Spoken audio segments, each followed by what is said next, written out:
नमस्कार। आज के इस विशेष विश्लेषण में हम सिर्फ किसी कॉर्पोरेट दिग्गज की बात नहीं कर रहे हैं। हम बात कर रहे हैं अदम्य साहस, गहरी मानवीय संवेदना और एक ऐसी विरासत की जिसे सदियों तक याद रखा जाएगा। रतन टाटा, सच कहें तो ये सिर्फ एक नाम नहीं बल्कि भरोसे का दूसरा नाम बन गया है। आज हम उनके जीवन के उन पन्नों को पलटेंगे जहां अपार दौलत के साथ असीम सादगी थी और जहां दुनिया की सबसे बड़ी हार ने कॉर्पोरेट इतिहास की सबसे शानदार जीत की नींव रखी। तो चलिए इस बेहद दिलचस्प और प्रेरणादायक सफर की शुरुआत करते हैं। सबसे बड़ा बदलाव। जरा उस माहौल की कल्पना कीजिए। साल था 1999। अमेरिका के डिट्रॉइट शहर में फोर्ड मोटर कंपनी का मुख्यालय। उस समय टाटा इंडिका प्रोजेक्ट बहुत मुश्किल दौर से गुजर रहा था। व्यापारिक नुकसान लगातार बढ़ता जा रहा था और इस डूबते प्रोजेक्ट को बचाने के लिए कुछ मदद की उम्मीद में एक बेहद तनावपूर्ण बैठक चल रही थी। उस कमरे में तनाव इतना था कि उसे सच में महसूस किया जा सकता था। और तभी फोर्ड के चेयरमैन बिल फोर्ड ने एक ऐसा प्रहार किया जिसने इतिहास का पूरा रुख ही मोड़ दिया। उन्होंने भरी मीटिंग में कहा, जब कार बनानी नहीं आती तो इतना पैसा क्यों लगाया? हम तुम्हारा बिजनेस खरीद कर तुम पर एहसान कर रहे हैं। ये एक ऐसा सार्वजनिक अपमान था जो किसी भी इंसान को भीतर तक तोड़ सकता था। लेकिन इस एक वाक्य ने आने वाले दशकों के लिए एक बहुत बड़ा और मौन लक्ष्य तय कर दिया।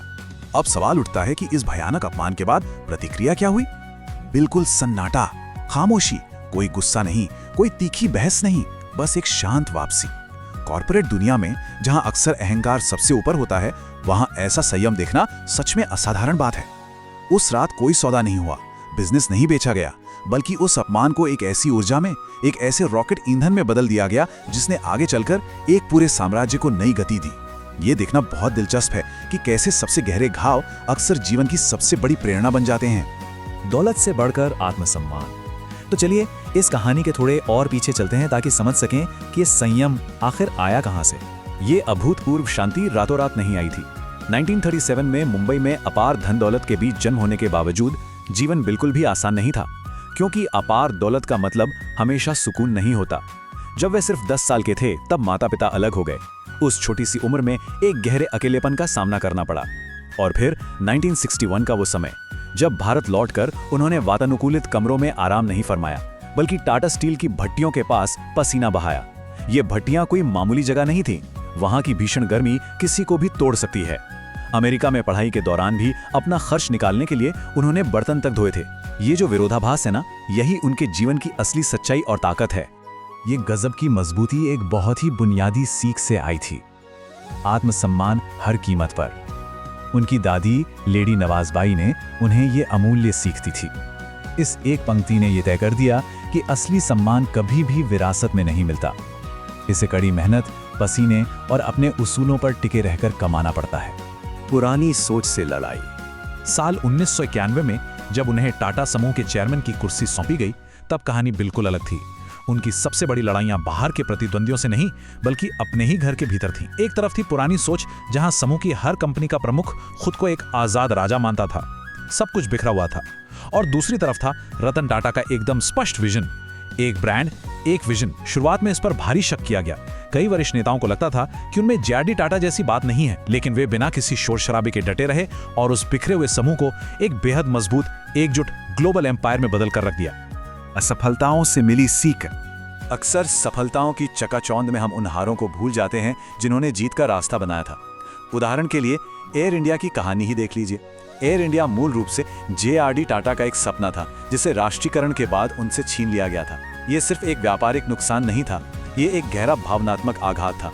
दशकों तक उस एयरलाइन को वापस पाने के लिए लगातार प्रयास किए गए और लगभग हर बार निराशा हाथ लगी, लेकिन हार मानना तो उन्होंने सीखा ही नहीं था।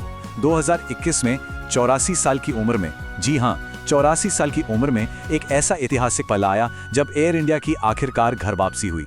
एक दशक लंबे दर्द के बाद मिली ये सबसे मीठी जीत थी। नैनो प्रोजेक्ट की कहानी भी कुछ ऐसी ही उतार चढ़ाव वाली है। इसकी शुरुआत बारिश में एक स्कूटर पर भीगते हुए गिरते पड़ते एक परिवार को देखकर हुई थी। उसी क्षण एक असुरक्षित परिवार को छत देने का विचार आया। सिर्फ 1 लाख रुपए में एक सुरक्षित कार बनाने का असंभव सवादा। विचार तो महान था, लेकिन मार्केटिंग की एक गलती ने इसे सस्ती कार का ठप्पा दे दिया और प्रोजेक्ट विफल हो गया। पर यहाँ जो बात सबसे ज्यादा मायने रखती है वो है खुले मंच पर अपनी इस गलती को स्वीकार करना। कॉर्पोरेट दुनिया में जहां हर कोई अपनी नाकामी छुपाने में लगा रहता है, वहां ऐसी सार्वजनिक जवाबदेही सच में बहुत दुर्लभ है। यहीं पर उनका वो प्रसिद्ध नजरिया सामने आता है, दुनिया तुम्हें नहीं रोकती, तुम्हारी अपनी सोच तुम्हें रोकती है। जब चीजें गलत होती हैं तो इंसान उनसे कैसे निपटता है, यही असली परीक्षा है। असफलता को एक पूर्ण विराम नहीं, बल्कि महज एक अल्प विराम की तरह देखना, यही सोच एक साधारण लीडर को महान बनाती है। व्यापार से ऊपर इंसानियत। चलिए अब अपनी कहानी को वापस उसी फोर्ड वाली घटना से जोड़ते हैं। साल 2008, ये वो समय था जब दुनिया ने कॉर्पोरेट इतिहास का सबसे अचंभित करने वाला मोड़ देखा।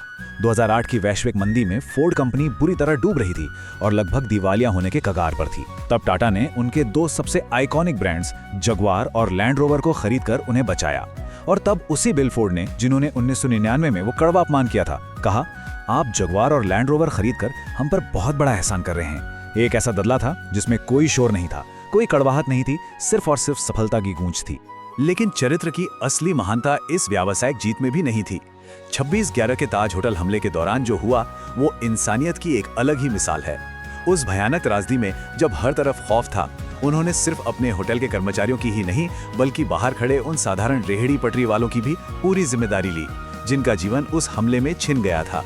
घायलों का इलाज, परिवारों का भरण पोषण, सब कुछ सुनिश्चित किया। उन्होंने व्यापारिक फायदे से बहुत ऊपर उठकर इंसानियत को चुना। एक प्रभावशाली विरासत। 66% दुनिया के अरबपतियों से जुड़ी हर आम धारणा को तोड़ते हुए उनकी अपार संपत्ति का 66% हिस्सा सीधे तौर पर चैरिटेबल ट्रस्ट्स में जाता है। वे बहुत ही आसानी से दुनिया के सबसे अमीर इंसान बन सकते थे, फोर्ब्स की लिस्ट में हमेशा सबसे ऊपर बैठ सकते थे, लेकिन उन्होंने बेहिसाब अमीरी की बजाय गरिमा और जन कल्याण को चुना। ये सिर्फ एक आंकड़ा नहीं है, ये एक संपूर्ण जीवन दर्शन है जो बताता है कि दौलत का असली मतलब उसे समाज को वापस लौटाने में है। उनकी निजी जिंदगी भी उतनी ही जमीनी और शांत थी। 4 बार गहरे प्यार में पड़ने के बावजूद उन्होंने कभी शादी नहीं की। वे मुंबई की सड़कों पर अक्सर बिना किसी बड़े सुरक्षा घेरे के खुद अपनी गाड़ी चलाते हुए नजर आते थे और अपने रेस्क्यू डॉग्स के साथ एक बेहद साधारण जीवन बिताते थे।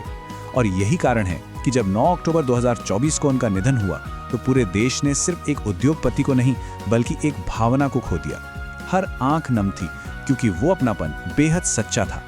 अंत में एक बहुत ही बुनियादी सवाल खड़ा होता है, सफलता का असली पैमाना आखिर है क्या? जमा की गई दौलत या वो प्रभाव जो लोगों के जीवन पर छोड़ा जाता है? एक सच्ची विरासत कभी भी बैंक बैलेंस से नहीं बनती, बल्कि वो अनगिनत लोगों के दिलों में छोड़ी गई छाप से बनती है। इस शानदार जीवन से मिली सीख हमें ये सोचने पर मजबूर करती है कि हम अपने आसपास कैसा सकारात्मक प्रभाव छोड़ सकते हैं। आज के इस गहरे विश्लेषण में साथ जुड़ने के लिए बहुत बहुत धन्यवाद। उम्मीद है ये वीडियो आपके लिए इन्फॉर्मेटिव रहा होगा। अगर हाँ, तो वीडियो को लाइक करें और ऐसे ही इन्फॉर्मेटिव कंटेंट के लिए चैनल को सब्सक्राइब करें।